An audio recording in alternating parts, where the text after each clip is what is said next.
In the community of Pacific Palisades, street after street full of houses have been reduced to smoldering ash. अस्सलाम वालेकुम everyone. वैसे तो आप सभी लोग जानते होंगे कि अमेरिका आग से इस समय किस प्रकार जल रहा है। क्या यह अल्लाह का अजाब है? इस पर हंसी टीवी ने एक वीडियो बनाया है जिसके माध्यम से हम समझते हैं कि क्या ये वाकई अल्लाह का अजाब है। तो आइए पहले उस वीडियो को देख लेते हैं, बाद पर इस पर कुछ चर्चा करेंगे। अमेरिकी रियासत कैलिफोर्निया जो कि इसके वेस्टर्न कोस्ट साइड पर मौजूद है, इसकी साउथ साइड पर इसका सबसे अहम और खूबसूरत शहर लॉस एंजलिस इस वक्त जल रहा है। इसी शहर के नॉर्दर्न साइड पर एक बहुत बड़ा जंगल है जहां पर यह आग लगी हुई है। इस शहर की तकरीबन 1 से 2 लाख के करीब आबादी यहां से निकल चुकी है और न जाने कितने लोगों की जान जा चुकी है और कितने घर और इंफ्रास्ट्रक्चर जल चुका है। अभी तक इसका अंदाजा लगाना इसलिए मुमकिन नहीं क्योंकि ये आग इतनी भयानक है, जिसका अंदाजा आप इस तस्वीर से लगा लें कि ये कैलिफोर्निया के आसमान का हाल है जो कि इस वक्त आग के धुएं की वजह से भर चुका है। इस शदीद आग की वजह से एक अंदाजे के मुताबिक 10,000 के करीब घर जल चुके हैं और इंफ्रास्ट्रक्चर और बिल्डिंग का भी अभी तक कोई अंदाजा नहीं है क्योंकि कई बिजनेस, सड़कें और ट्रांसपोर्ट तक जल चुकी है। सोशल मीडिया पर इसके ऐसे दर्दनाक मनाजिर देखे जा सकते हैं जो कि कमजोर दिल लोग शायद देख भी ना पाएं और इसीलिए यूट्यूब पॉलिसीज की वजह से वो मनाजिर मैं आपको यहाँ पर दिखा नहीं सकता। लेकिन आप इससे अंदाजा लगा लें कि ये इस इफेक्टेड एरिया के पहले की तस्वीरें हैं और ये इसके बाद की। एक अंदाजे के मुताबिक $100 बिलियन से ज्यादा का नुकसान हो चुका है और 1 से 2 लाख के करीब ये जगह छोड़कर जा चुके हैं।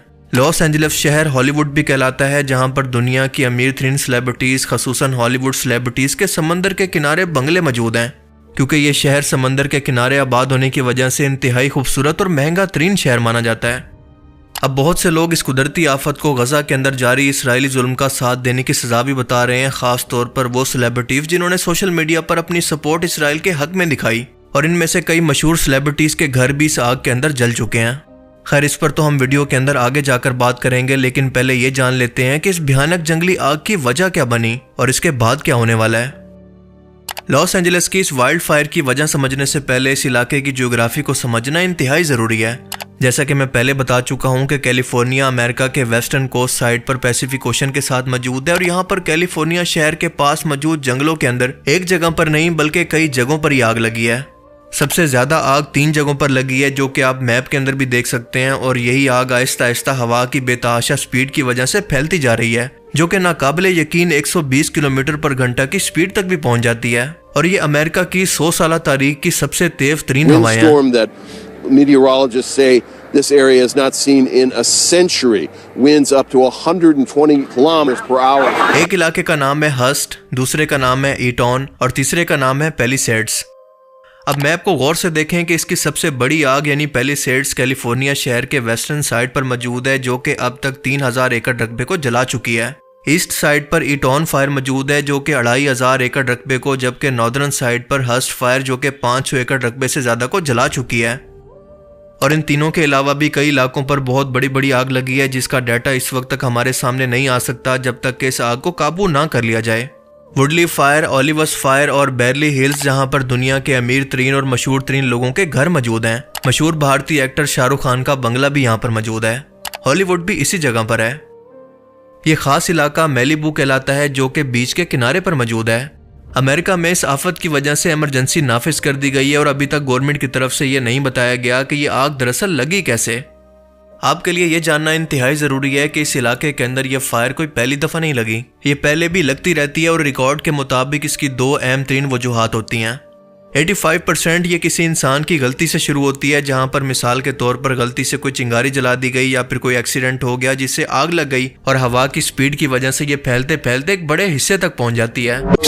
बाज़-औक़ात ये आग जानबूझकर कोई इंसान भी लगा सकता है जिसे रोकने के लिए अवेयरनेस के अलावा अमेरिकी गवर्नमेंट कुछ भी नहीं कर सकती। और दूसरी वजह एक्सपर्ट्स के मुताबिक इस इलाके के अंदर मौजूद ऐसी खुश्क हवा है जिसके अंदर मॉइस्चर या फिर नमी नहीं होती और ये खुश्क हवा बन रही है दरअसल क्लाइमेट चेंज की वजह से या फिर मौसम के बदलाव की वजह से। अब इन दोनों की वजह से होता क्या है कि खुश्क हवा की मौजूदगी की वजह से और क्लाइमेट चेंज की वजह से जब टेम्परेचर बढ़ता है तो छोटी सी अंगारी भी पूरी आग के अंदर बदल जाती है। कुदरती तौर पर बनने वाली इस खुश्क हवा को कहते हैं सेंटा आना। आइए जरा इसको डिटेल में समझते हैं। यह है कैलिफोर्निया और यह है इसके साथ लगने वाला इलाका ग्रेट बेसन जो कि एक पहाड़ी इलाका है।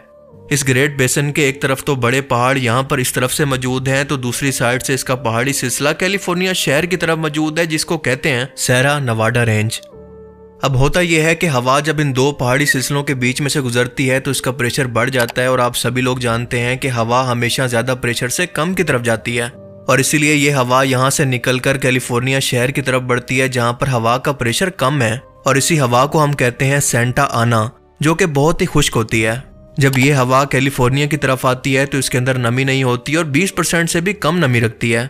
अब इसी खुश्क हवा की वजह से कैलिफोर्निया के जंगलात को भी नमी नहीं मिल पाती, तो ये खुश्क होना शुरू हो जाते हैं, और जब इन ज्यादातर खुश्क जंगल के अंदर कोई आग लगती है तो ये छोटी सी चिंगारी भी खुश्क जंगल के अंदर फैलकर एक जंगली आग के अंदर बदल जाती है। और सोने पे सुहागा कि यहाँ पर चलने वाली तेज तरीन हवाएं इसको दूर दूर के इलाकों तक फैलाने का काम करती हैं। वैसे तो ये आग हर साल ही यहाँ पर लगती है, लेकिन क्लाइमेट चेंज की वजह से इसकी तादाद मुसलसल बढ़ती जा रही है। इस सिनेरियो के अंदर क्लाइमेट चेंज का मतलब है कि हवा के अंदर मौजूद जहरीली गैसेस की वजह से इस इलाके का टेम्परेचर भी मुसलसल बढ़ रहा है। अब आप खुद अंदाजा लगाएं कि खुश्क हवा जिसके अंदर नमी मौजूद ना हो और इस इलाके का टेम्परेचर भी बढ़ रहा हो तो ये आग किस कदर तेजी से फैलेगी।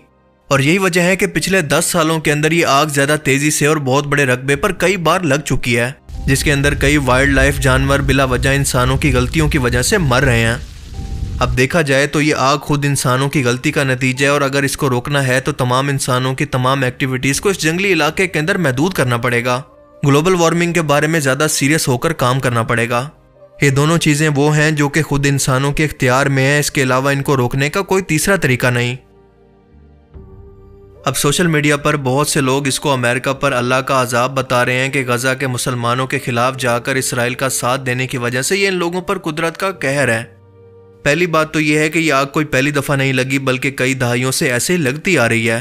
और दूसरी बात यह है कि जो लोग इस आग के अंदर जलकर मर गए, अपना घर खो दिया, वो इसराइली फौज के साथ लड़ने वाले या फिर गजा के लोगों को कत्ल करने वाले तो नहीं थे।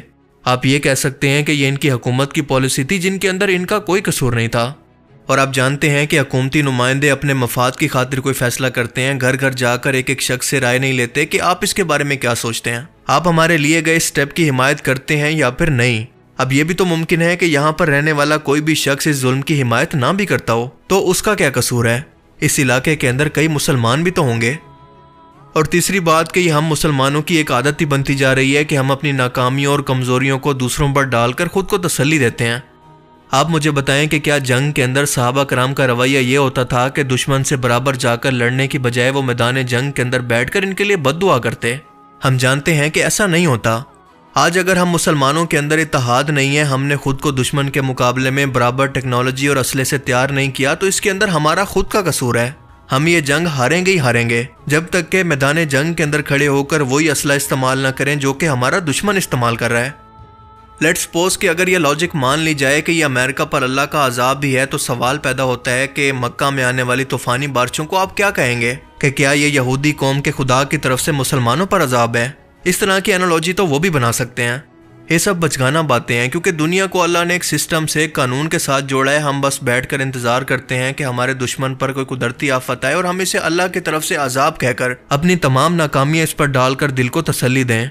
मगर दुनिया ऐसे नहीं चलती, क्योंकि अगर आपको दुश्मन का मुकाबला करना है तो इसके बराबर आपको तरक्की करनी होगी। इसके पास अगर तलवार है तो आपके पास भी तलवार ही होनी चाहिए।